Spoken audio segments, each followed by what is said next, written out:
Hello and welcome everybody to World Online Racing. We are here for the social race round 3 of the console side of things, and well, we have got a short session for, well, a short long session I guess is the best way to describe it, because it's a one-shot qualifying, then a sprint race, and then we're into the feature race as well, with a qualifying in between that as well. But I'm joined by the ever-incredible Jota for this one. We've got 13 seconds, Jota, for you to say hello and welcome. Yeah, good evening everyone. Should be in for an absolute cracker, as we usually have with these social races, everyone getting ready and raring to go. Yeah, let's see how it will all pan out. I have no idea who we're going to go on board with all this, but let's see what TRT Nico can do through all this. And I mean, Abu Dhabi, it's during the day, and it's, you know what, I actually really like we describe, well, time in and time out, we always say about it since the track changes, but you know what, these track changes have been absolutely super to extra racing here, hasn't it, Jota? Yeah, it certainly has. Owen was leading that particular realm and ended up having a big front and rear lockup going through there. So he's ruined his chances of getting pole position on this occasion, now down in P18. So Radadal leading away in the Alpine. But this track should be bringing in some fascinating racing. We are expecting, with a track of this particular calibre, now with plenty of overtaking opportunities, all the cars on equal performance, that these drivers should be at their absolute peak for a circuit like this one, as well as Radadal leading the way now as he's chucking the car through this long left-hander. It's a bit of a clumsy corner, this. You can really get on that power quite early, but then lose the rear as Radadal has done exactly there. Might have also invalidated his lap there. So it's Chris now leading the way from Lifebout. I try and get someone a little bit further up the board. Finley, whose back end has stepped out. So Lifebout then, who's currently sitting in for 4th. But Ryder Dahl still showing at the top of the on the leaderboard there. Into the final corner for Lifebout and going across the line. And he will snip home in 4th place. But it is Ryder Dahl that is top of that leaderboard. You know what? That's not bad, considering he had a little bit of a squiffy moment, I suppose you could call it, through there. Yeah, not too bad to be fair, but look how close it is. And we've actually got 3rd and 4th place. Chris and Lifebout set exactly the same qualifying lap time through there. So 66 thousandths of a second. So less than a tenth separating the top 4, or less than a quarter of a second separating the top 6. But no surprises at the top at the moment. Radadal finding a lot of comfort with this particular game cycle on pole for the sprint race. I've got to admit, Ryder Dahl always seems to get a handle of the game a lot quicker than some of the others. But 4 drivers unable to set a lap time, as we will just try to set the camera up on this one. This is me, honest, I promise. Let's see if it will reactivate for me.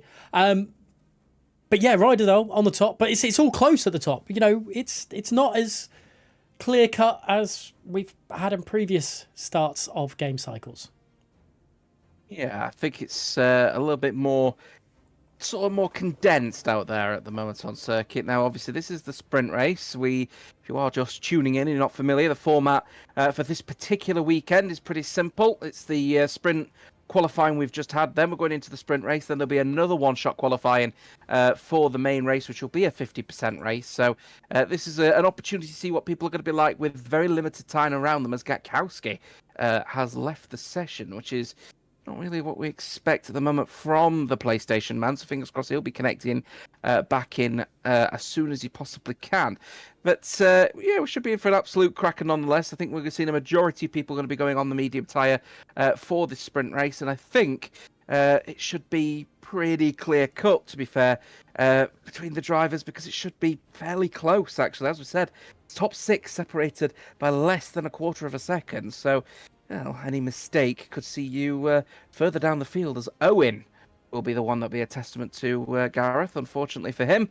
7th place for him when he was actually leading the way going into turn 4 as a result of a front and rear lockup, so he needs to get his braking in check. Definitely, and all it takes is one small mistake, and that's it. This is the sort of track that will punish you now, as we are waiting for the lights here in Abu Dhabi for the sprint race.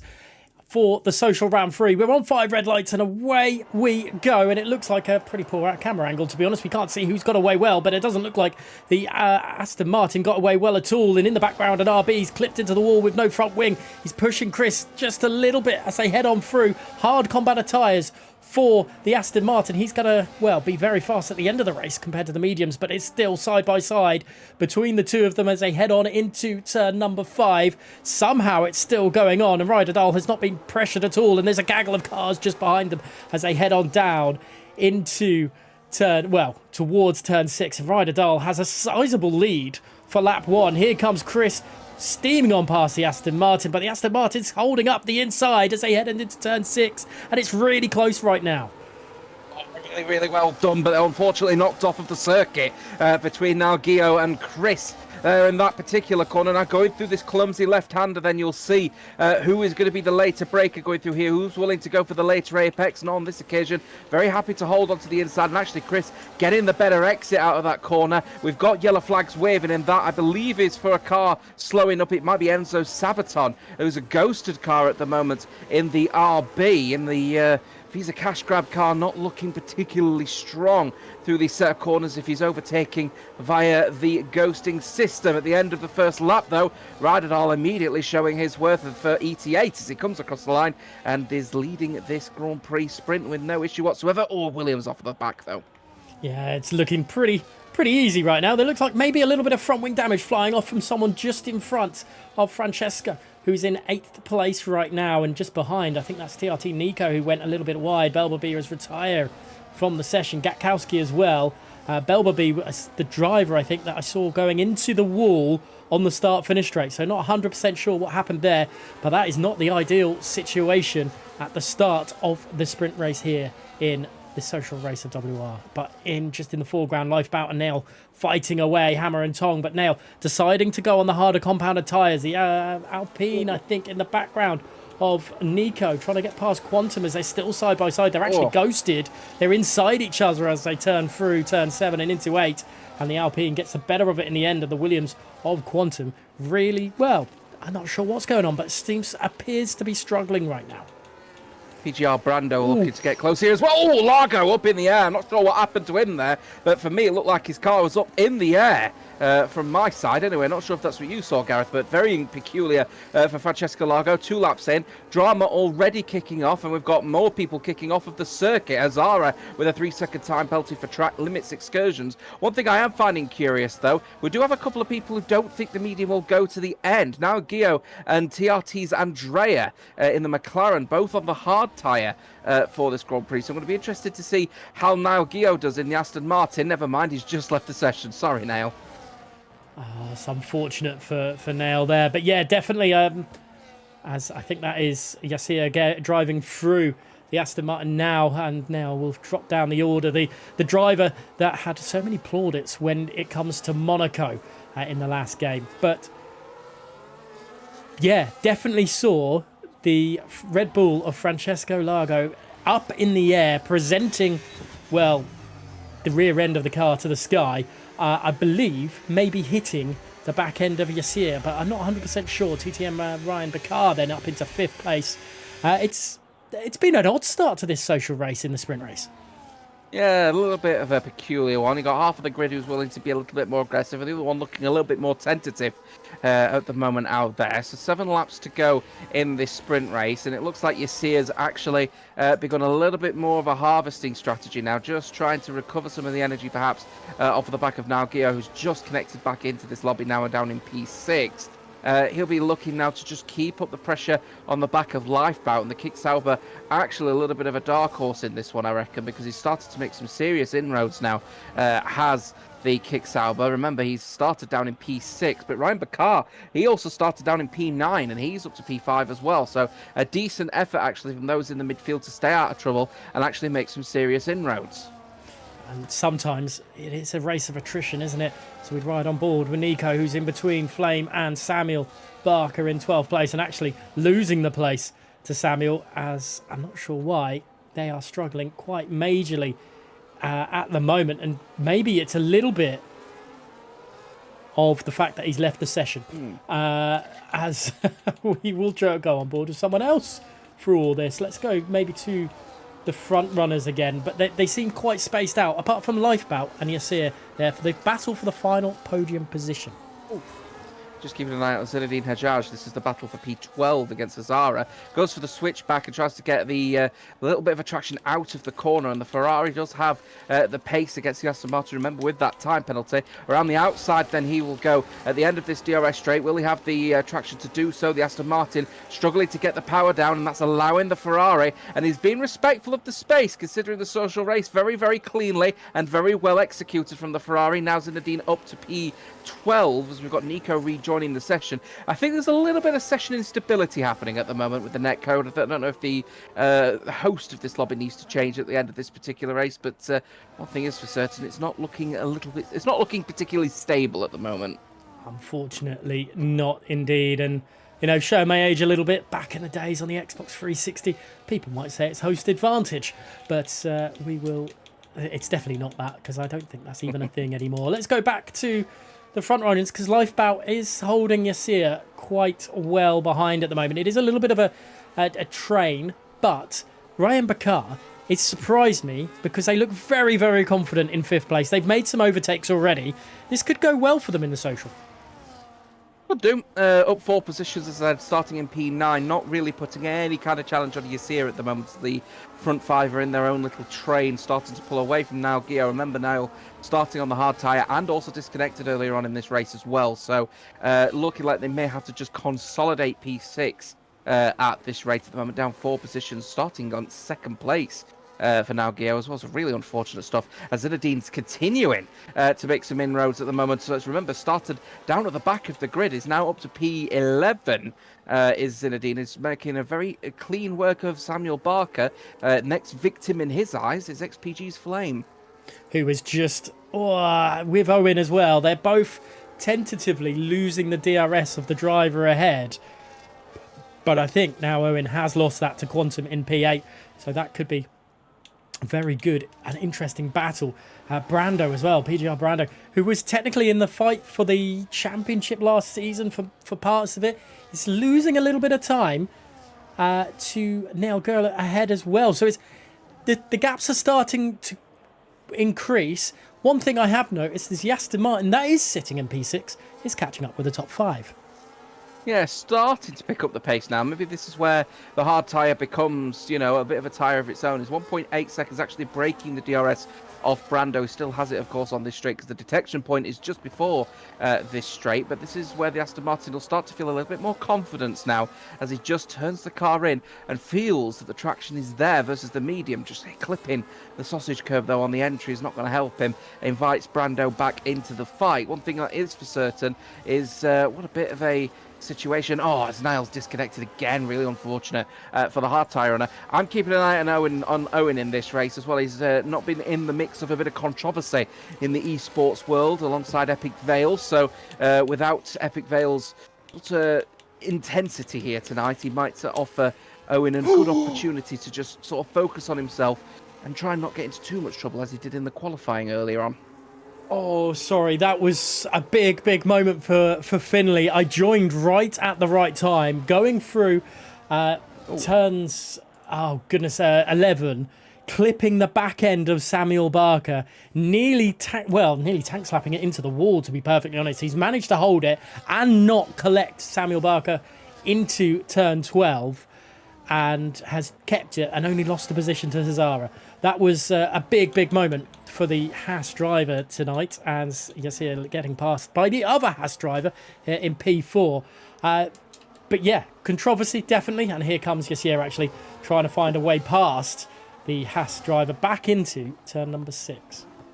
Tell you what though, Gareth, as well, Chris has started to pick up the pace a little bit versus Ryder Dahl. He's now well within the DRS territory, at one point almost leaving the DRS of Ryder Dahl. But on this particular lap or so, he's managed to find around about 3/10 on the Alpine. So is the Alpine beginning a little bit more of a harvesting strategy? It looks like he is flicking between none and medium at the moment. So Ryder Dahl is looking to just manage his ERS and obviously use that towards the end of this race. But he's invited Chris into the mix, and as a result, he's invited Lifebout in the mix as well. So Ryder Dahl, is his race win absolutely set in stone? I'm not so sure. It's an interesting one, especially with P's 4 and 3 dropping off. Lifebout trying to hang on to the end of the coattails of this lead battle, but Chris definitely turning it up a little bit, maybe saving those tyres a little bit longer than everyone else, as they've just managed to hold on with the pace and use the advantage of the slipstream and the DRS instead of just pushing too much through the tyres. But Lifebout up into thirds, just, well, to be honest, it's pretty much equal between Lifebout and Chris and Ryder Dahl. So it's anyone's game out of all that. But Yassir has dropped to 2 seconds now behind this front three.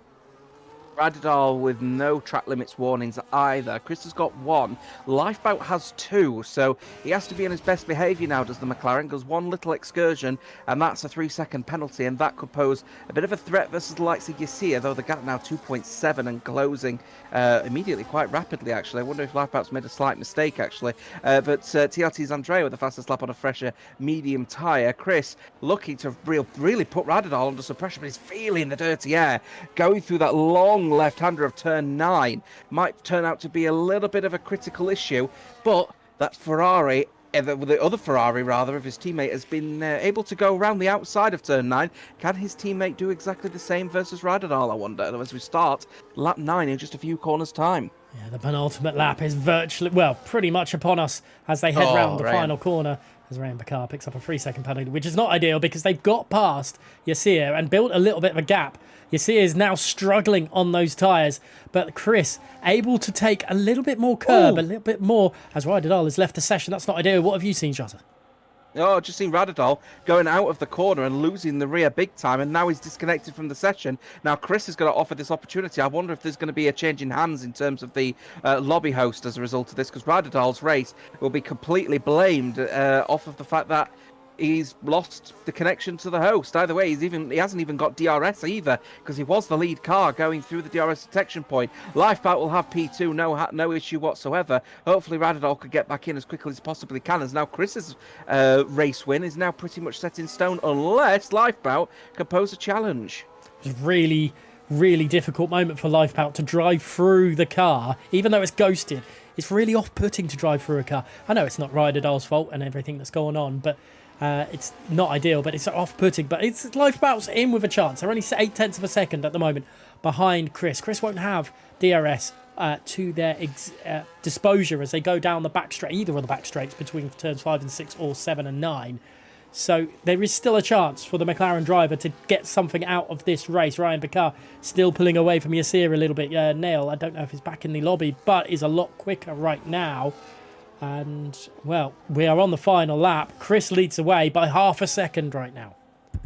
Yeah, people in the Discord complaining about the lobby host connection. So it's really unfortunate stuff for the likes of Ryder Dahl, because he was on his way to challenging for this race win. Lifeboat looking to put challenge. Oh, he's very, very close to getting that third warning there. He has to be very careful here as he now goes into that deep corner. You want to try and brake as late as you possibly can, but Chris is just nailing the apex. There's no issue. Dives to the left-hand side, tries to break the toe. He'll then return back to the outside in order to have the racing line going into the chicane, where you would expect Lifeboat not going to be posing any threat through here, but with 35% battery versus Chris's 62, the McLaren is going to have to push and make sure he gets a good exit, and he's had an absolute shocker of an exit, and that's only going to help Chris. Here he comes. Is he going to go around the outside? Is he going to have even the gap to do so? No, not on this occasion. Chris has made a mistake, though. Bit of a wiggle and a bit of a sideways action as the mediums are screaming at the end of this sprint race.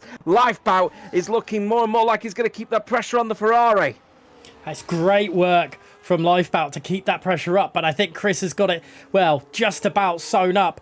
The tyres definitely screaming. They're definitely on the edge of what they would like to be right now, especially with everyone pushing hammer and tong. But it's going to be Chris over the line that takes a victory on the sprint race, which is fantastic for them. And Lifebout rounding out the second place there. And in the podium position at the moment is Ryan Bakar. Is it going to lose it to Ryder Dahl? They do.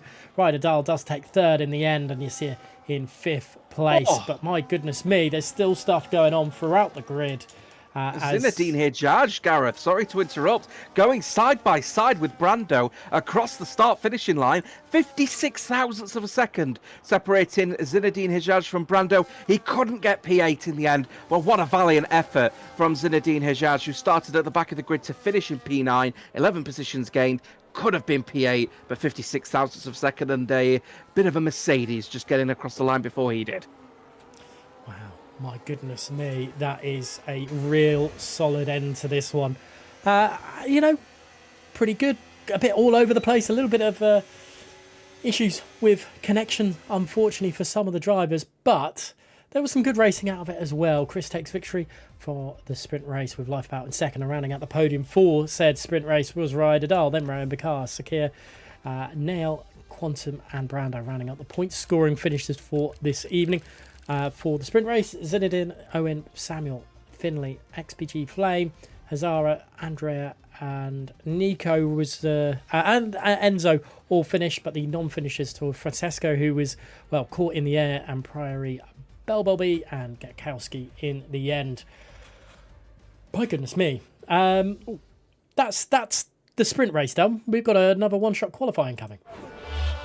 Yeah, I don't know what's going to be happening in terms of any potential lobby changes, because one thing is for certain, it is very unstable is the lobby at the moment. I'm just keeping an eye. I've just had a quick review of the incident involving Francesco Largo, and would you believe it was Owen, where we saw the Red Bull fly into the sky as a result of a collision with the Mercedes. Very unusual stuff. It looks like Owen lost the rear, and in the attempt to try and save it, locked up the tyres, and in doing so, the car crept forwards onto the racing line where Francesco Largo was and took him out of the sprint race. Very unusual collision there, but I don't think it's anything untoward, anything unfortunate. It's just a series of unfortunate events, I think. Well, that's good. As long as it wasn't, I'm not going to use the word intentional, but we know how things have gone.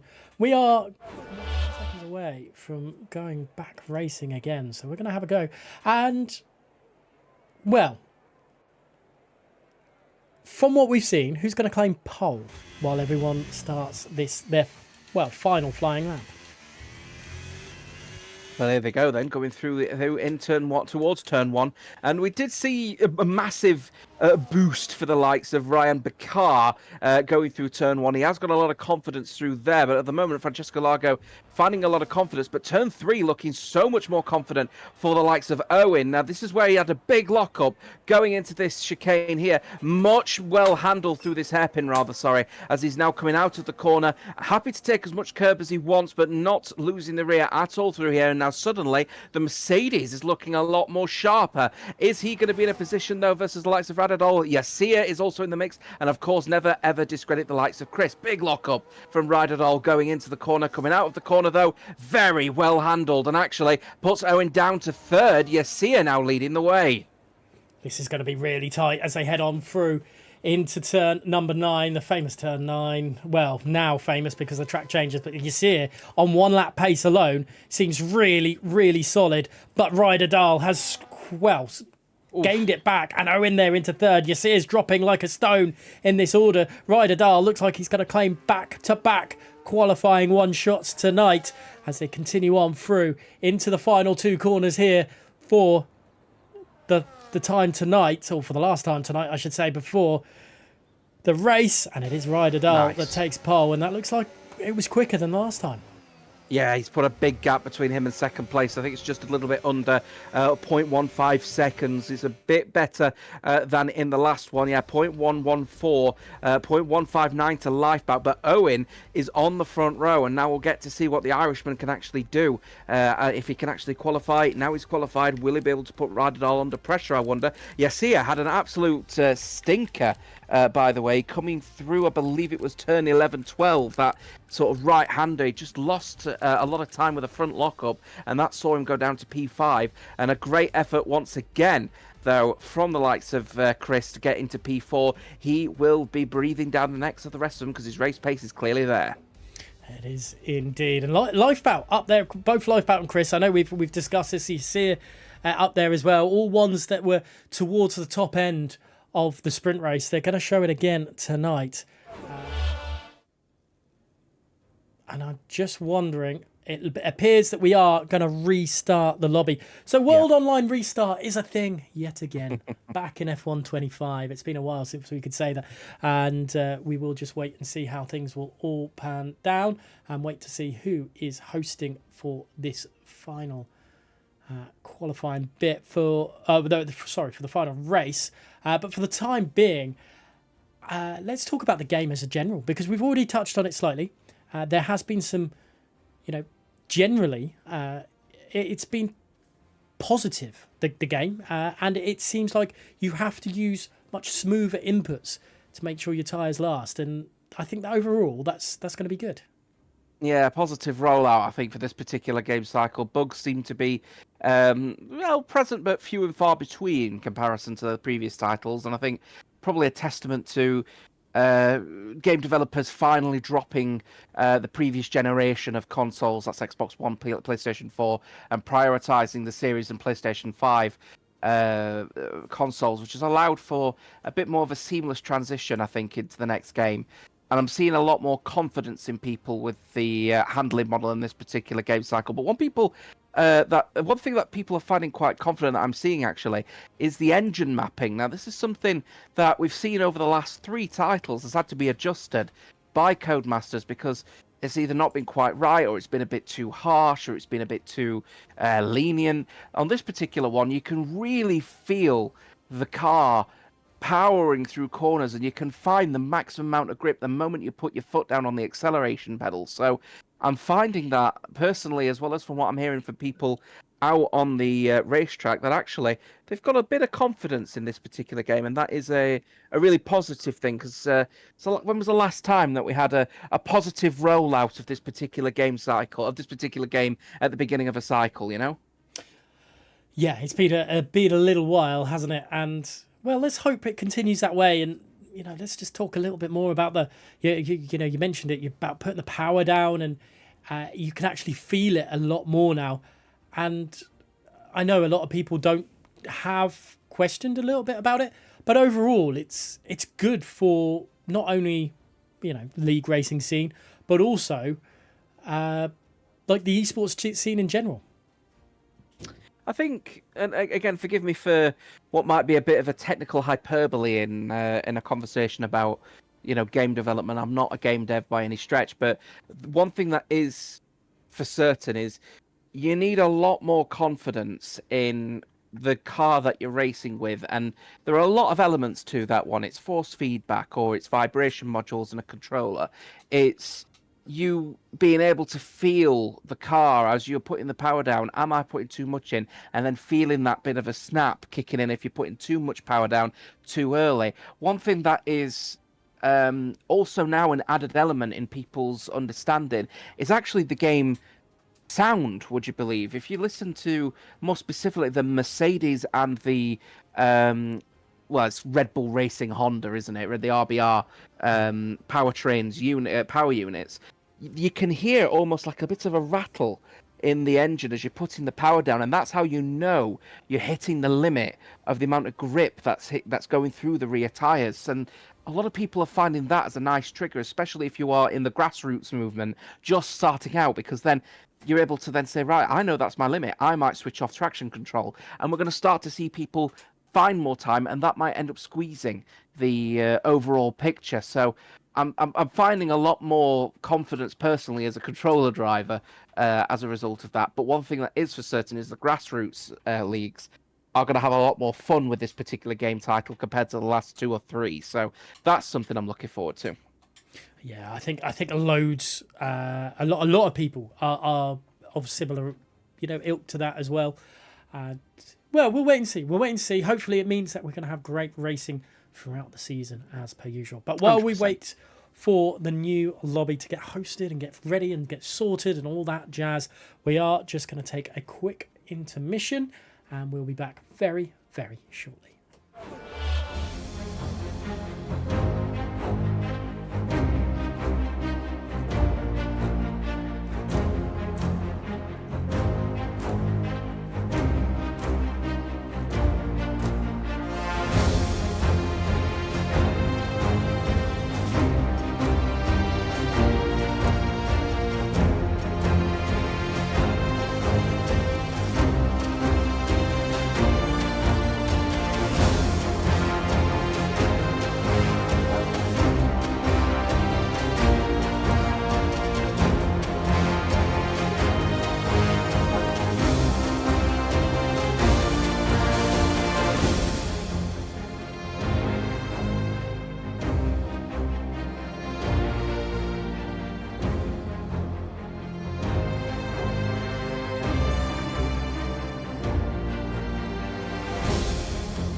And welcome back, everybody. We are back live, ready. Every driver is just setting up their settings, the cars and everything for what is going to be a very entertaining Abu Dhabi Grand Prix. It is going to be the normal side of things, you know, go start from like dusk into night here in Abu Dhabi, and we are actually going to go straight away. It's a bit quicker than I was expecting. We're on 5 lights.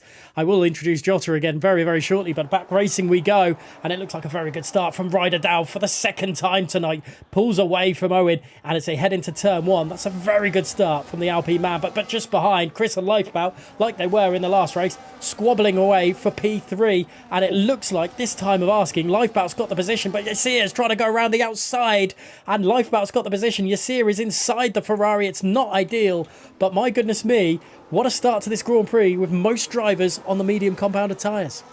Yeah, good evening, everyone. Yassir really struggling with ping at the moment out there. I think he's got an internet connection, which is fine, but occasionally he'll just have a blip, and he ended up lagging backwards. So down to P6 now he is, but he's trying to chase back on the likes of Chris. But Ryan very happy to chuck his Haas around the corner. In fact, he's got a little bit of a tow potentially from his teammate, but the Ferrari's got the traction, and as a result, Finley's might have blocked him into a little bit of a battle with the likes of Yassir, and a virtual safety car is out on circuit, and that is because we have a spinning Zinedine Hajjaj with no front wing whatsoever.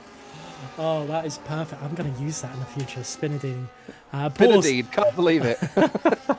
Poor man. Poor driver. But I don't think there's any damage to that Ferrari. Oh, no, wait. That is quite a large amount of damage. There's no front wing. But thankfully, it is a virtual safety car. Go into the pits. Go set hards. It's not ideal, but all it takes is another virtual safety car or another safety car, and they might very well be back into this Grand Prix. But what an entertaining start. Again, for the second time tonight, Ryder Dahl doing everything they needed to do in very good fashion. Yeah, really, really confident on the throttle coming out of the red light sequence. He just knows how to go. As we go green again here, and actually Owen has been hugging the back end of Ryder Dahl throughout this entire thing, so he could pose a little bit of a challenge if you want to. Late breaker potentially going into the hairpin. No, not on this occasion. Lock up from the Alpine, but Owen similarly missing the apex. It's going to allow for the pair of them to just hold station. But here comes a potential battle then. Is he going to go down the inside? No, he'll go around the outside. Will Owen, as he now takes the lead of this race. Ryder Dahl is now in second place as Lifeboat under some pressures. We've got side-by-side action involving Yassir. Oh, and a collision with Chris, as well as he's trying to battle with SCI's Finley as well. SCI, of course, the Shizou team, the Shizou Cedar Igniters, as he keeps an eye out now, is the Haas with the available tow. He's got 9% ERS. He's going to have to go for the late break around the outside. Finley will go against Yassir, who again lags straight through, loses 1, loses 2 positions. Both Haas cars now in front of the Kick Sauber.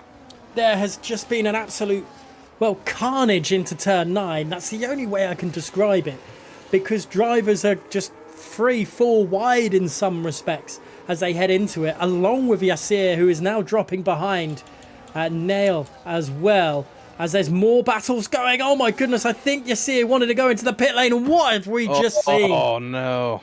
Oh, that's poor, isn't he? Got a little bunch of people all getting a little bit excited out there, and unfortunately for them, we've got a bunch of people struggling. Here we go, going through turn 1. So many people off of the circuit. Yassir was struggling with damage as well as the Aston Martin. Oh, there's a spin. XPG Flame colliding, I think, into the back of, to the side rather, of Priory Bell Belby in that particular challenge. He's now down to P17. Late breaker around the outside of Hazara. He might not have any traction. I think he's struggling at the moment. It's the Mercedes, I believe that is, or is it the Alpine rather, of Nico, who's really just trying to keep up that pressure. Oh, it's major front wing damage on Yassir's car. He's missing the entire right side of that front wing, so that will be his race pretty much done and dusted unless a safety car comes out.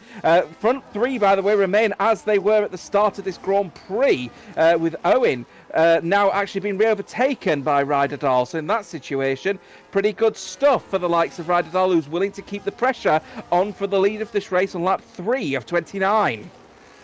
I'm trying to get my head around that. I honestly believe Yassir was trying to go into the pit lane, but there was a car up the inside, and it just forced them out, and then just that happened.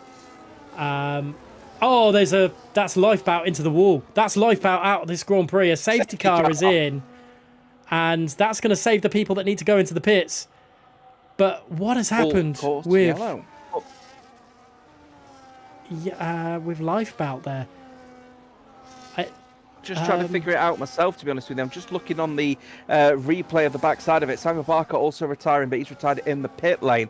Yeah, very unusual scenario there. I'm not entirely sure what happened. Looks like maybe a tank slapper. I don't know, but it's a very weird place to have a tank slapper through that corner. Either way, he's out of this race, and that allows Chris to be promoted up to P3. Now, Gio's struggling with his internet once again, and now he is a man in P6 on the medium tyre, but no overtaking as of yet. Now we're under the safety car, so he'll have plenty of time to get back in. But opportunity knocks, in my opinion anyway, for the likes of Chris. His race pace slightly better, I'd say, than his qualifying pace. So he's definitely going to keep pressure on the front too. Well, what a start from Ryan Bakar. Started in P8 after qualifying, now up to P4. And TRT's Andrea, he started 18th, he's now in 8th. What a crazy, crazy race that. And, you know, we've had lots of pit stops because of it, everything going on. And yeah, Zinedine will be able to come back into this race because of that as well. But both Haas drivers have been in the thick of it and done really well. Oh. You know what? The only thing I can think of one lifeboat is maybe a wheel failure. It's the only thing I can really honestly think. I don't really think he would crash into the wall on purpose, and the tank slapper probably not the best thing. But both Hasses want to go into the pits. Nail deciding not to go in. Oh my goodness me! Oh. Finley has sped into the pits and got a 10-second penalty. But wow, glad that's a social race, because that would have... What was the purpose? I don't understand the purpose in that one. Yeah, I get it. Look, it's a social race and everything, but by speeding into the pit lane, you've gained nothing because you've got a 10-second penalty to your name, and you've held your teammate up.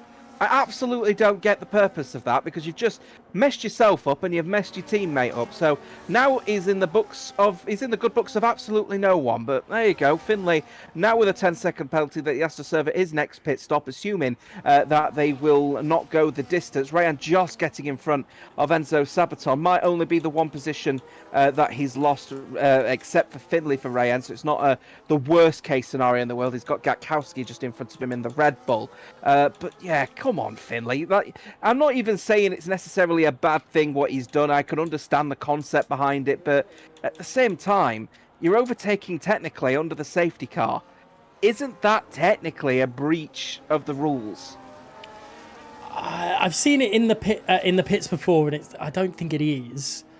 But in a social... under the safety car, Gareth? Like, under the safety car, surely there's no overtaking. That's it. That's the rule. And technically, Finley is overtaken. Like, yeah, of course, the game's not giving it, but... And yeah, I know it's a social race, and it's not that deep and all that, but if that's going to be a tactic he's going to carry forward into the season, I think he's got another thing coming as the Suzuki Igniter. I think we've seen, in real F1, I think we've seen Vettel try it and Max try it and get away with it. And I think that's why they do it.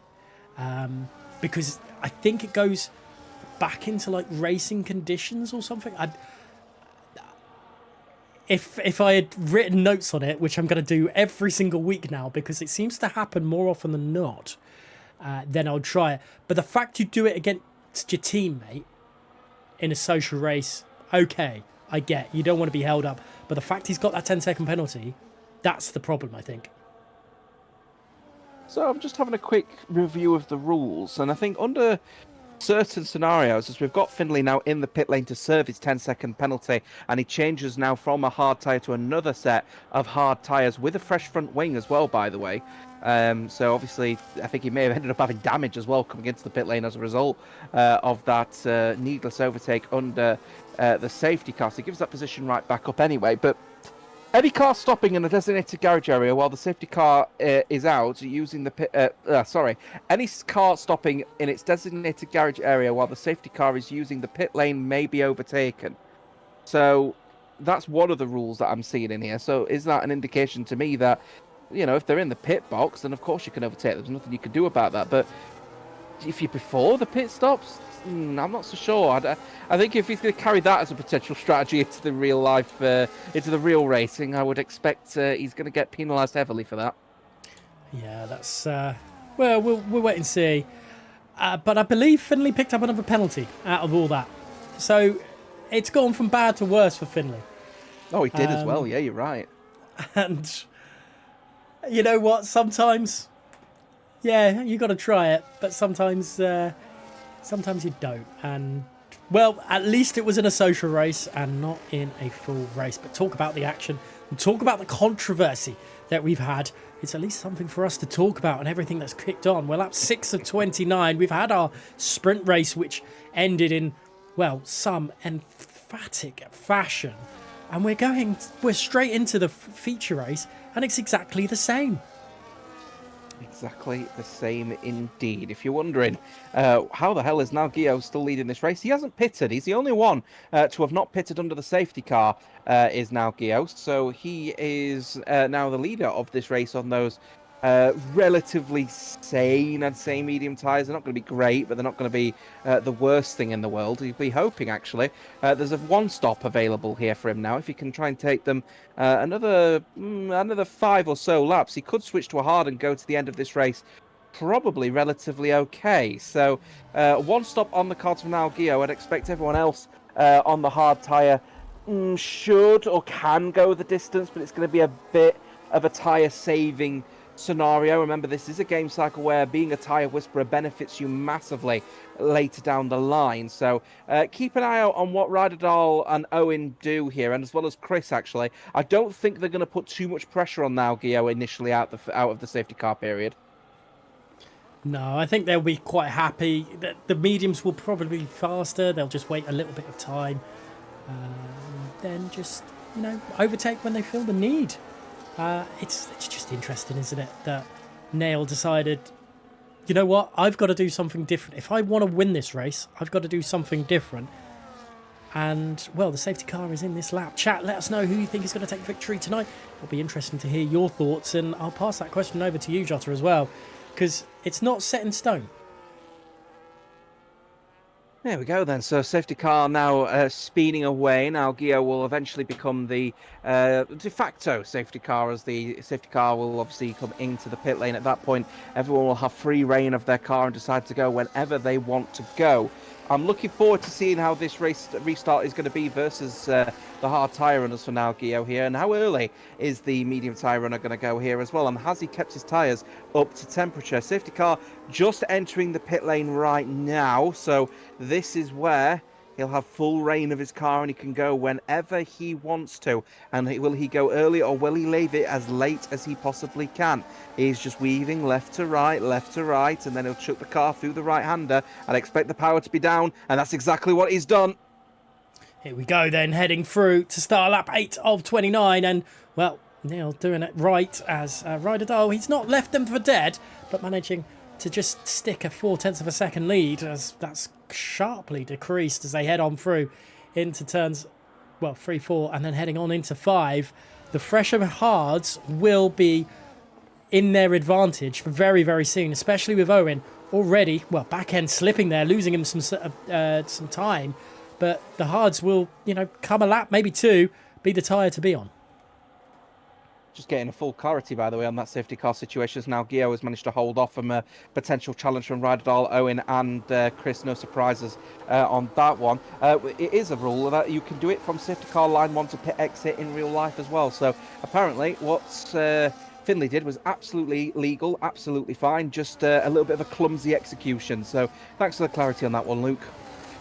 It's always good to get a little bit of clarity through it, as Ryderdal still not yet taken the lead of this Grand Prix, and you do wonder whether Ryderdal would use Nail as a little bit of a toy for Owen behind to maybe break the DRS and then pull away. Just, very reminiscent of Lewis Hamilton and Nico Rosberg all those years ago.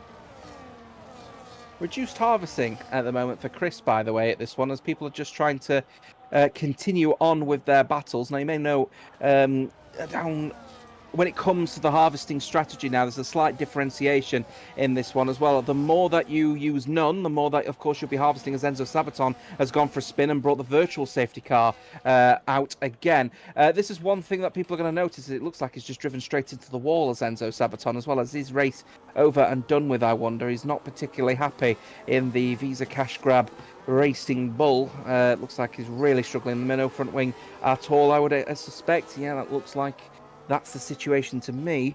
Oh yeah, big lockup as well and no front wing at all, but he's hoping for a full safety car. But his race is almost certainly done and dusted now as a result of that. But now Gio holding his own at the moment on this medium tyre. Everyone behind him on the hard tyre, and of course with every passing lap under the virtual safety car, those hard tyres are going to get cold and they will be harder to get up to temperature versus the medium tyre on now Gio's car. Definitely. And well, let's see how it will pan out through all this. Lap 9 of 29, another virtual safety car. So we've had 2 VSCs, we've had 1 full safety car, and Nico and Francesco struggling all the way back down there with damage. And there's no groundhogs to, as we get back racing at the moment, no groundhogs to damage these cars like poor old Lewis Hamilton on the weekend. But you can pick up damage in various ways through the circuit, as Riederdal definitely looking racy, definitely looking like they want to take the position sooner rather than later.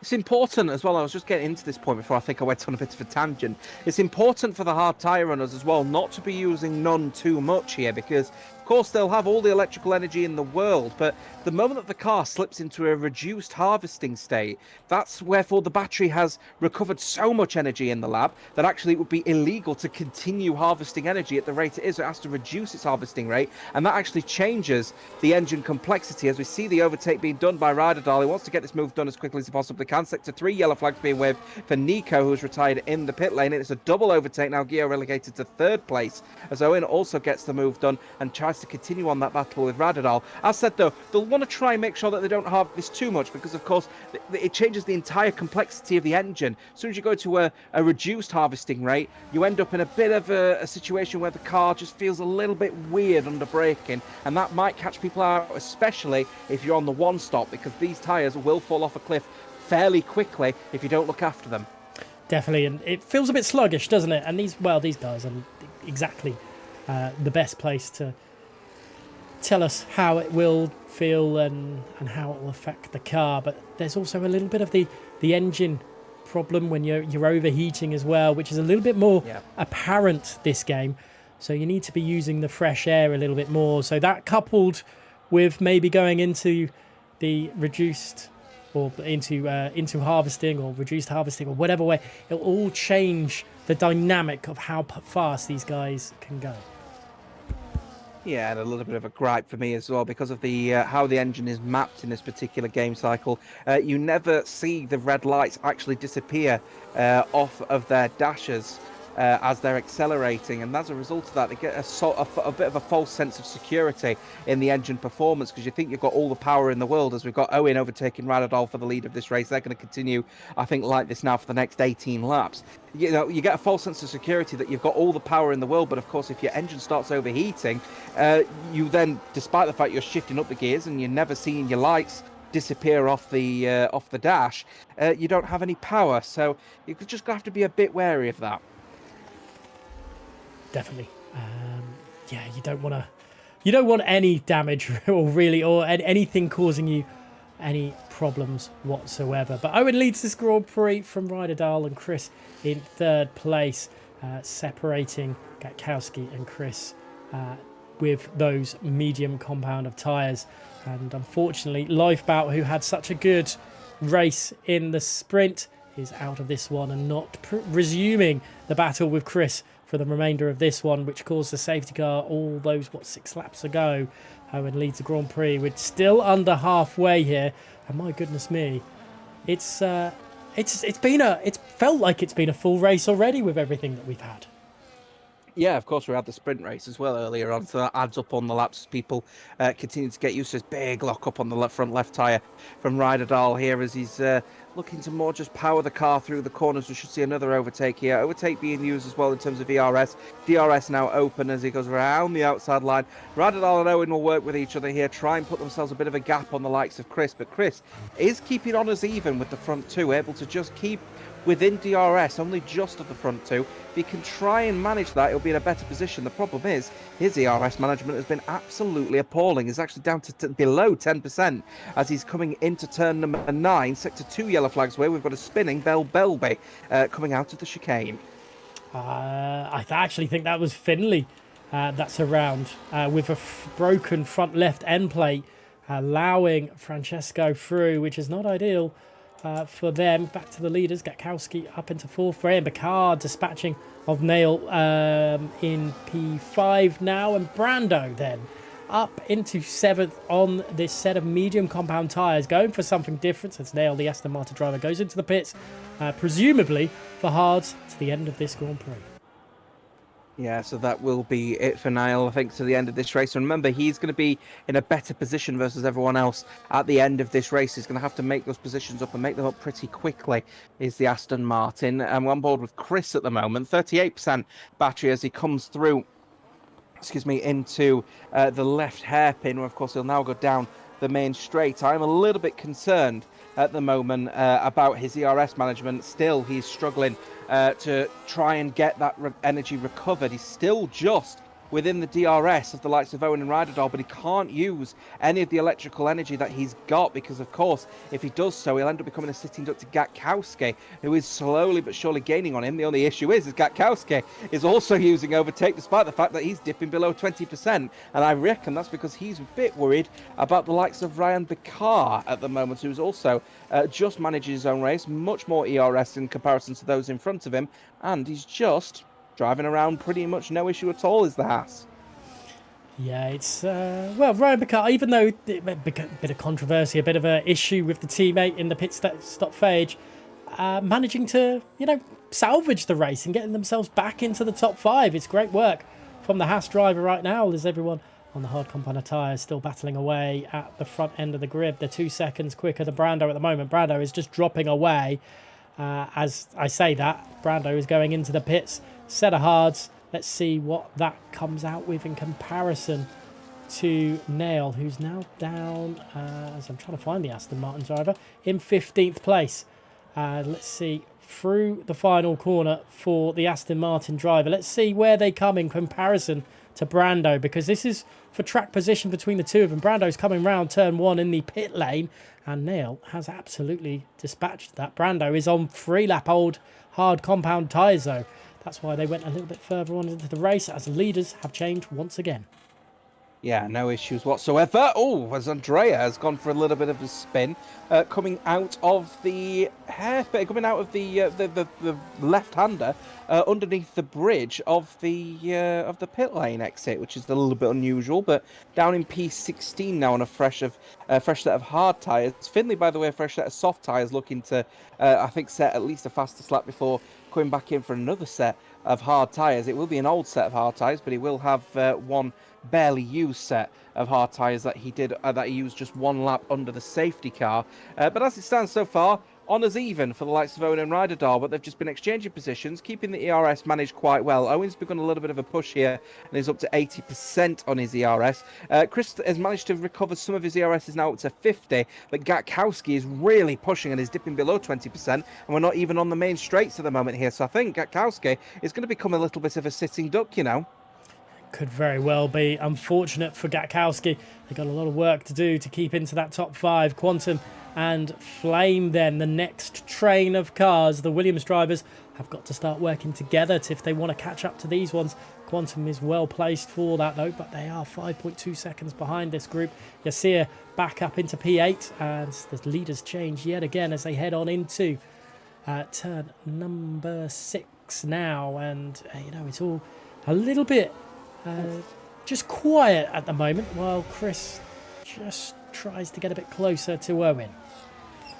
Ryan senses blood in front of him at the moment. He's gone for the late breaker, going into the hairpin, not necessarily to overtake Gatkowski, but certainly try and gain as much time as he can versus the Red Bull. Now 1.4 seconds back from Chris. No DRS available, lack of ERS as well. He's only got 16% now, going through a set of corners where you could probably recover quite a bit of your energy. So it's important you hit it into none here. Gatkowski will be looking to try and defend as hard as he can, but I think next lap he's going to become a little bit of an issue, especially if he makes a mistake like that one. Ryan is going to be breathing down the neck of the Red Bull driver, and Gatkowski really struggling now as we start the 16th lap of this race. They don't want to make the move soon, though. Ryan needs to wait until possibly the back straight or the first of the back straights. You don't want to be making them too quickly, or otherwise you're a little, well, you're a sitting duck in the DRS game then with your opposing driver.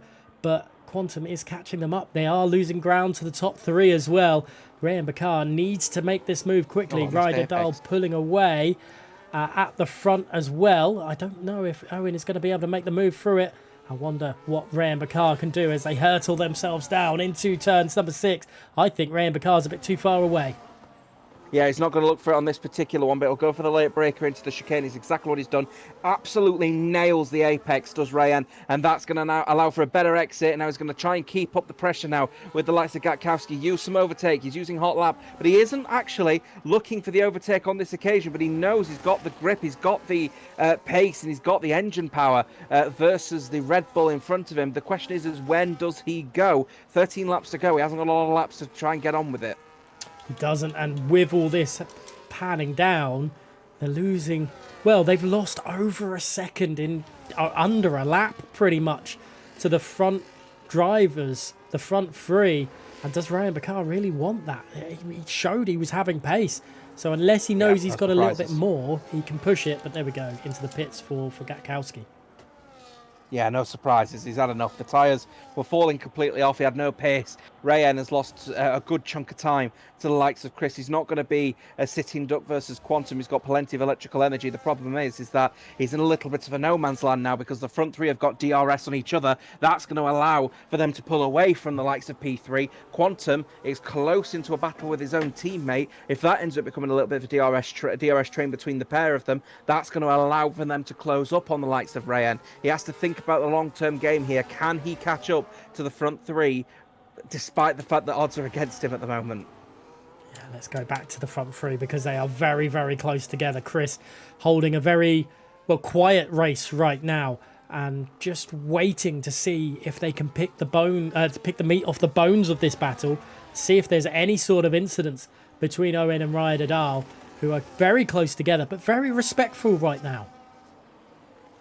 Yeah, very respectful. They don't want to put too much pressure on each other at the moment. There's no point burning through the tyres. Remember, these guys are committing to potentially just the one stop, and if that's the case, then they really need to think about the long-term game here between the pair of them, because if they end up burning through their tyres too fast, then, well, they'll have absolutely nothing to race against when they come towards the end of this race with 12 laps to go, 11 when they come across the line. I'm also keeping a firm eye on now Gio, by the way. Remember, he's also on the one stop, but he pitted a lot later than everyone else. He's now up to P9, a 6-second gap between Mahazara's. Flame has now received a penalty for track extension issues as Rayen is in the pits.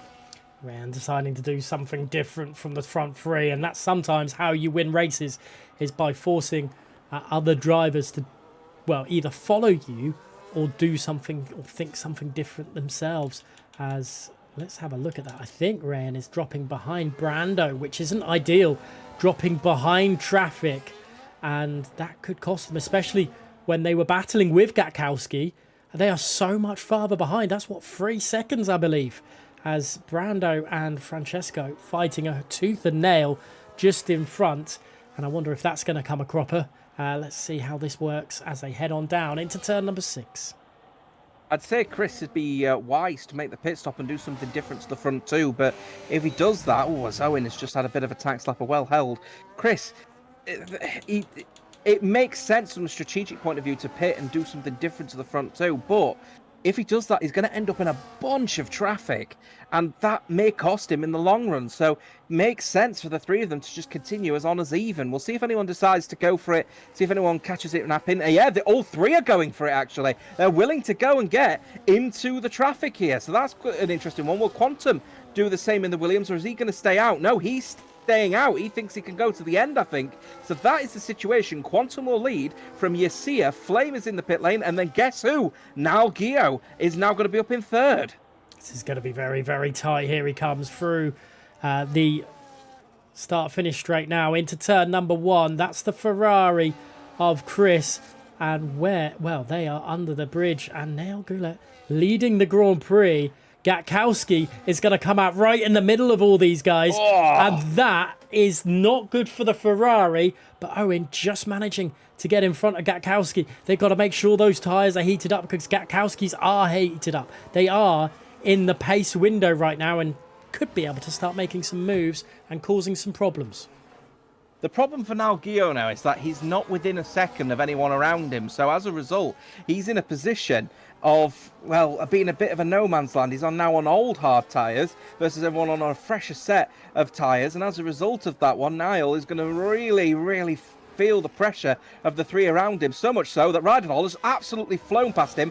Owen will want to do the same. He goes for the late breaker. Niall Gio will try and hold on and make sure he's not under any kind of pressure, but he's not put too much pressure on the likes of the Mercedes. He's happy to be within this honours Evers battle. The question is, can he stay within the DRS of the front two, or is Chris going to swallow him up as well? Chris managing to swallow Gatkowski there and get that past, but he's got to get in front of that Aston Martin, because that could be the sticking point in all this, especially if Neil loses it through some of the tighter section 3 and the front of this train. Owen and Ryder Dahl just break away in that sector 3, and that could leave Chris in a world of pain in the battle for Nail, and we'll have to wait and see how it will all pan out. Quantum still leads this one. Yasia in second place. You've got to think that they are going to pit soon, maybe into a set of mediums and be racier at the end of this Grand Prix. Surely that's the option for them. Or are they really going to risk staying out to the end when they're literally sitting ducks with the pace that they're showing right now? Yeah, Yasia is actually skating across the corner. Actually, he was coming across the hairpin of turn 5. His car was just understeering so aggressively, and it was just sliding across the corner at the exit. So these hard tyres are completely fallen off now for the Kick Sauber. Radadal will be catching him at a rate of knots, but will he just continue on with the pressure of this one? Oh, we've got a collision with Enzo Sabaton. He's collided with Francesco Largo, and he's brought the safety car out. The safety car is now out. So situation report is that it might not be doom and gloom for Quantum and Yasia when they make that pit stop. They could probably go on to a set of mediums if they've got a spare set towards the end of this race, and they're going to have a massive amount of pace in comparison to those on the hards. This is going to be crazy. The hards will maybe come back to them come the end of the Grand Prix, but into the pits for those drivers. What does Rydal do? There's no... Well, Rydal decides everyone's going for track position, which, you know, it's probably the better way to do it, especially with Ryan Bakar there and Nail Goulet leading the session. That's not ideal. Brando deciding that, you know, maybe a fresh set of mediums, if they've got a fresh set of mediums, is the way to go. Let's have a look from the Mercedes point of view as Rydal back into the lead of this Grand Prix. Now Gio event disconnecting again, of all times to disconnect once again behind the safety car. He's a bit lucky that if it's had to happen, it's happened during a time when no one could overtake him. So his car, I've just invited him back and he's just reconnecting in now. He'll connect back into his car with his driver in P4. With his car, rather, in P4. But Radadal, Owen from Chris, from Nail will reconnect in from Gatkowski and Ryan. Remember, Ryan has got the 3-second penalty for track extension issues. Quantum. Then there is Yasia. Critically, Quantum in front of Yasia, but they're in the... Oh, they've decided, no, it's going to be the hard tyres for them to the end of this race, so they're not going to go over to a set of mediums. Brando, on the other hand, has elected to go onto a set of mediums, and critically, for some reason, Flame and Andrea, 13th and 14th place, electing for a set of softs. You do wonder how many tyres they've burnt through and pit stops that they've had beforehand, which could have cost them. And maybe they just don't think it's capable, or they think they can get these softs to the end and the safety car will be out for a little bit longer. Who knows? We've still got time in this race to tell us. Oh, that's for sure. We're behind the safety car now, and we'll be for at least, I think, a couple of laps as Rydal will lead the way. This will be Rydal's, I believe this will be his first safety car restart as well, because I think it was Nail that did it the last time. So he will dictate the pace at the end of the safety car period from Owen, from Chris, and then from Nail, who has just managed to get back in. And in fact, he is pitting. I'm very surprised, actually, Nail hasn't pitted before that one, but that might be because he did disconnect. I think he intended to pit, but unfortunately that disconnection meant that he couldn't pit when he wanted. So what tyre is he going to go on? It will be a fresh, no, it will be an old set of medium tyres. They're 12 laps old, all these medium tyres. I'm not sure what Nail's doing there, but that is not a strategy that I would call the freshest of strategies, to be perfectly honest with you. He's not cooking very well there. I definitely wouldn't have advised that, but maybe it was meant to be one set of mediums and they put on another. You never know with this. Sometimes with EA, they don't fix all the problems. But we'll have to wait and see. But that is not ideal at all, and probably going to get another lap under the safety car. So lap 24 will go racing again, and that's what, 5 laps racing. Be very, very interesting to see how this one pans out. Ryder Dahl at the moment in the lead of all this under the safety car, the second full safety car after 2 virtuals as well. Chat, let us know who you think is going to take victory tonight. But right now, Jota, it's still anyone's game in the top 3, with possibly Quantum and Yasir to watch out for. Gatkowski not really known for his ERS management this race, so he is still going to be a dark horse in this particular race, as Flame is completely off the circuit for some reason down in P12. You know, Gatkowski is a little bit of a dark horse in this one as well, but unfortunately the lack of ERS management throughout this race means that he might push a little bit too hard on this safety car restart. I think we're going to be behind the safety car for another lap. As it stands so far, tyres will be getting colder with each passing one. If I was Nail now, you might as well pit. He's on lap. He's in 13th place. He's got 4 positions to lose, or he continues on with these set of tyres and then he ends up getting a puncture. There's no way around that one. If I were him now, I'd just be pitting and just either strapping on a fresh set of softs or going back onto the set of hards, maybe. I'm not sure. Well, either way, yeah, no surprises. He's straight in. He'll be now joined at the back of this grid with a fresher, hopefully, set of tyres. We'll see what the Aston Martin team have come out with as he now boxes in. And the Aston Martin with another set of medium tyres. And guess what? These ones are 0 laps old. So unfortunate. I shouldn't laugh, but that is not ideal for the Aston Martin driver. And more than likely, the safety car will come in this lap. Who do you think is going to take victory here, Jota? Because it's, you know, I alluded to it a moment ago that it's still anyone's game. And you mentioned about Gatkowski not being more of an unknown quantity through it. But it's an interesting one, isn't it? It is interesting to speculate where you think people are going to be, because this is going to be a 5-lap dash to the end of this race. It will be ultimately a 5-lap race. You know, they've had the ultra short races that you might do in hopper lobbies now to the end of this one, which is a cracking way to end a social race, let's be honest with you. But the Ryder Dahl has got the pace to show consistency across the field, so I would expect that he's going to be able to hold off from any kind of challenges from the likes of Owen, but Owen will be happy to capitalise on any mistakes that he sees in front of him. And we know Ryder Dahl has, unfortunately, made a few mistakes. Safety car coming in, no surprise at the end of this lap. But because Gatkowski is going to maximise the use of his ERS very early on, I would expect, he's going to put Chris and Owen under immediate pressure here. That could really mix up what has been the front three's effective strategy throughout this entire race, which was keep it clean, keep it cool, keep it consistent. So this is going to be a spicy 5-lap affair, I would expect, with Ryder Dahl now the effective safety car.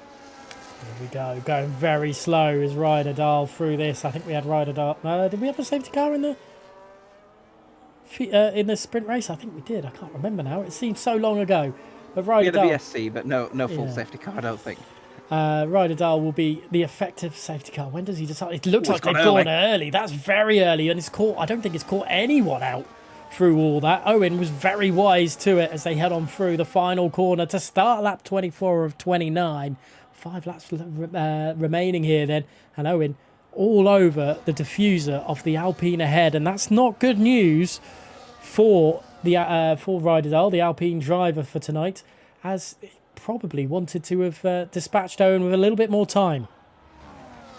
Yeah, critically here, Owen is going to be wanted to go for the late break. A big lock-up and a missed apex for Ryderdale. Owen will be looking now to capitalise off that one coming out of the corner. No issue whatsoever. Chris is actually using a little bit more overtake in comparison to the front two in front of them. Cesaro and Brando switching positions is for 9th and for 10th at the moment towards the field. Later breaker for Chris Gatkowski, not using as much of the ERS. In fact, no, he is using much more ERS, about 10 or 15% in comparison to those in front of him, as he's trying to get the traction out of the corners. Yasia looking really sharp on these fresh hard tyres as he's battling and gets the overtake done on Quantum. He's up to P5.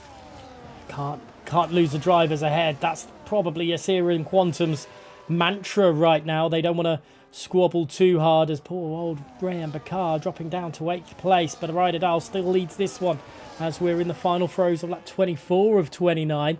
And Owen losing a little bit more time. Ryderdale has more of a gap now than they did when the safety car came in, and it's quite impressive. Ryderdale's managed to hold off for the time being, and they're pulling away a little bit from Chris just behind, as the DRS is now enabled. And well, it's only a matter of time because between the leaders swapping positions, I think. Too much use of the non-ERS mode for Chris on that last lap. He actually went into a reduced harvesting actually before we even got into the third sector. So Chris really trying to make some issues here. Oh, again, later apex for Ryderdale, and Owen is going to capitalise once again coming out of the corner. But actually, out of the corner, Ryderdale getting quite a bit of traction, actually. So the Alpine, even though he's locking up, is actually finding a bit of confidence on the rear of the car, is that Alpine. Later breaker for Chris, he's got the opportunity to do so. Gets the apex ever so slightly, might end up going a little bit wide, actually, and as a result, loses a bit more time to the front two. And Yasia now up to P4. He's flying on these new sort of hard tyres, rather, but his ERS management has been a shocking. He's down to 10%. It's not ideal, but Yasia hoping that the tyres will be the reason it saves them at the end of all this one. And he's gone purple in the second sector as well, Gareth, as well. Sorry to interrupt. You see him really beginning that pressure now on the front three. I'm expecting that Kick Sauber, if he could try and manage his ERS a little bit better, now up to 40% with none throughout that particular sector, he could actually pose a little bit of a threat to Chris here. Here we go, sector 3, yellow flags wave. Francesco Largo is out. Oh, we've got another safety car. Can you believe it? It looked like drivers are into the wall. And let's have a look at Andrea. There's front wing everywhere at this point. Safety car is out. There is a McLaren, of Andrea with no front wing. Everyone's going to go onto a set of softs. Got to be softs. And F1 Championship decider rings any bells to some people. Looking very, very reminiscent of it all. But I think because drivers haven't pitted, when I'm looking at like sort of Belba B, Quantum, Belba B, Gatkowski, and Brando, who I think may have had the opportunity to pit, didn't. But it's so close to the end there, you're not 100% sure if they had the chance to pit or not. But Ray and Bakar on a set of softs, well within a chance, possibly, depending when the safety car comes in, to get some overtakes done tonight.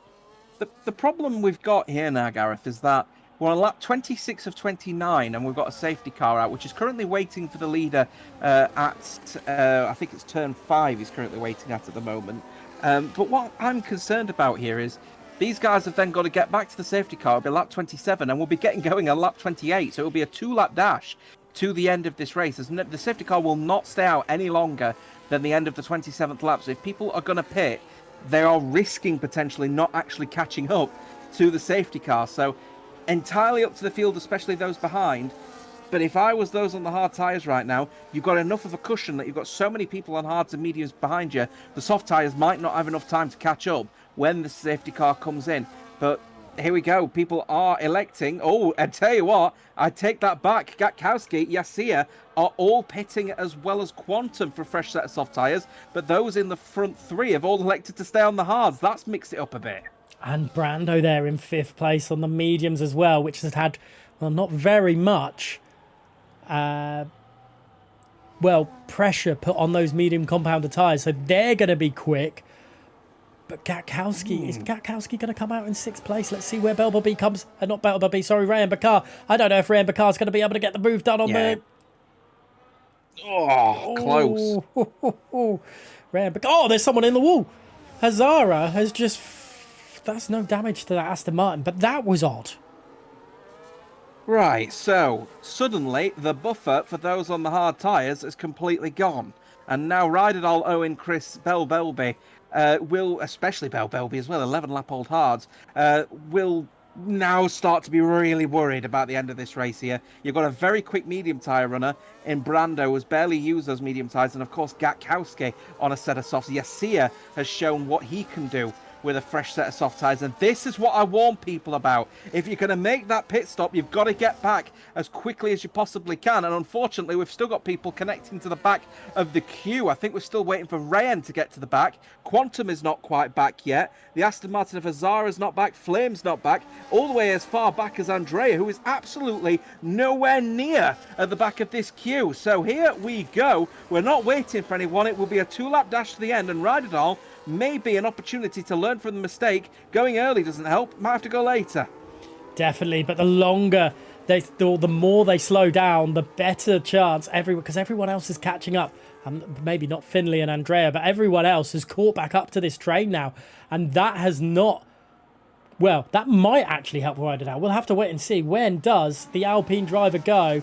Still causing a little bit of issue, and Quantum picking up a 10-second time penalty. That's not ideal. Very, very late, it looks like, from the Alpine driver this time around of asking, and away we go. It's, well, absolute bedlam behind, but at this moment in time, I don't think it's helped them either. Owen has been absolutely on point with these safety car restarts. Oh, the grip! Here comes Gatkowski down the inside line, going side by side with the medium tyre runner of Brando. Oh, comes off the track as Belbelby. Those hard tyres are completely fallen off. It's going to be a double overtake for Gatkowski down the inside line. Great stuff from the Red Bull. Gets the move done. Tries to go for Chris as well. These hard tyre runners are going to be suddenly wondering, where's our lead suddenly gone? Here comes Gatkowski. Remember, 28 of 29. He has got another lap at the end of this one as well. Surely a late breaker going into this one. He's got so much more grip. Gatkowski is now favourite, no doubt. Definitely indeed, and I'm waiting for the, Mikey, this is no fair, or whatever meme that came out from Toto Wolff way back when. But somehow Gatkowski up into P3. We questioned the DRS or the ERS management earlier on, but it doesn't matter when it's a 2-lap sprint to the end. Already on the back of Owen, gained a fair few places. The Ferrari of Chris stuck behind Yassir, who's had a great lunge. Sorry, that's Brando that's got the great lunge up the inside into turn number 12. And there's just absolute bedlam as 3-second penalty for Quantum. It's all kicking off. What is going on? Brando's medium tyres have actually been pretty poor, would you believe, in this one. The soft tyres are clearly better at the moment, despite the fact that Brando's barely used these medium tyres. Last lap of this race now. Gatkowski, we're looking to get Owen done pretty quickly and early on, but Owen has saved up his ERS. He'll be using it as much as he can down here because he knows the grip is going to be not going to be substantial. We've got a yellow flag wave for his half-spinning car. We go back green again, no issue. Going then into turn number 5, you can see so much more grip for Gatkowski, but a bit of understeer, we think, for Dirty Air on Owen. The move surely should be simple enough. Is he going to have enough time to get past Owen, and then is he going to have enough ERS to get past Rydal? I'm not so sure, you know. Owen has defended this one very well indeed in terms of his electrical energy. Later on the brakes from Gatkowski, we've got a rear lock-up from Owen. That's actually helped him out. Sector 2 yellow flags wave. Zinedine is out of this race. And, well, Formula Drift indeed there for Owen, but it's managed to keep them in front into P2 right now as they head on down into turn 9.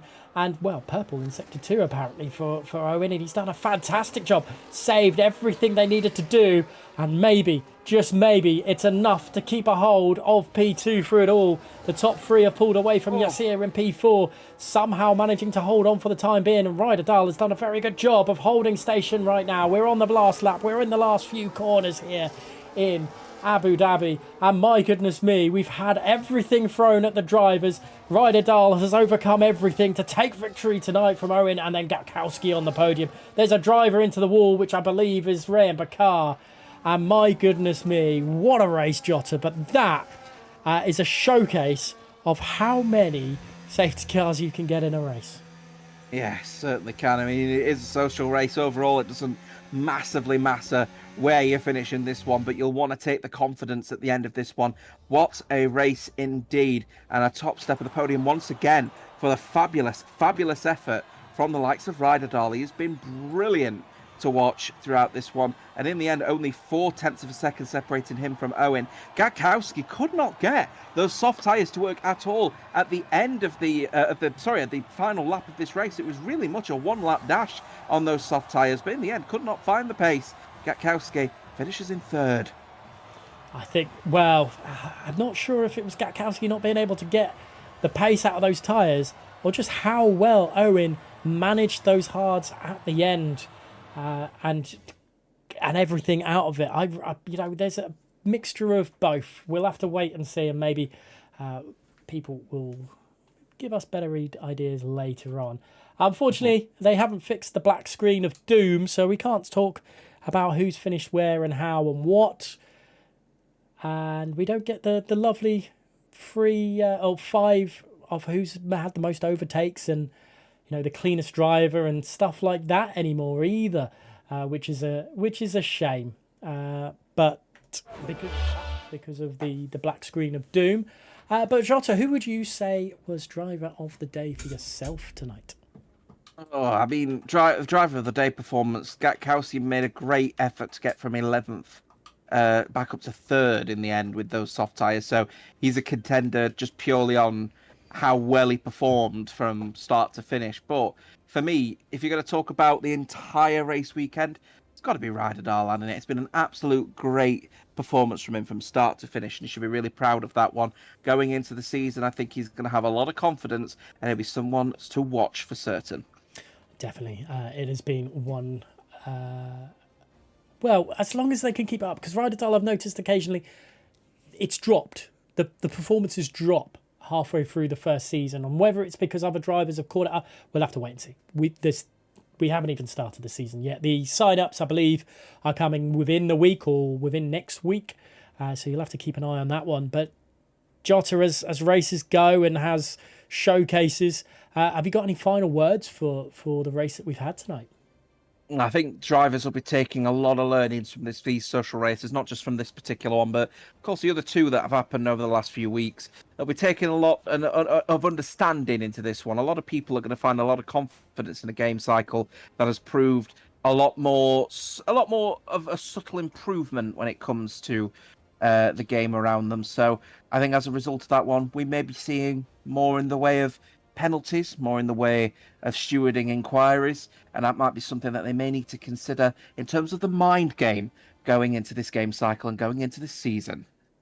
Definitely indeed, and hopefully, all fingers crossed and whatnot, from that you'll see a lot of, well, myself and Jota maybe in different streams throughout the season on the console side of things, but yeah, keep an eye on the socials and everything for full ideas or full information of sign-ups and race times and everything like that with World, with console, with PC, with Xbox as well. So it'll be great to have you come along to all those streams. But for now, I think from Jota and myself, thank you so much for watching. There is still plenty to decide and decipher through the F1 25 game. But right now, it's looking like it could be one of the best ever seasons we've had, not only in console, but in PC and just league racing in general. Stay tuned for everything. Watch the socials. Come and join us in the Discord. But for now, thank you and goodbye.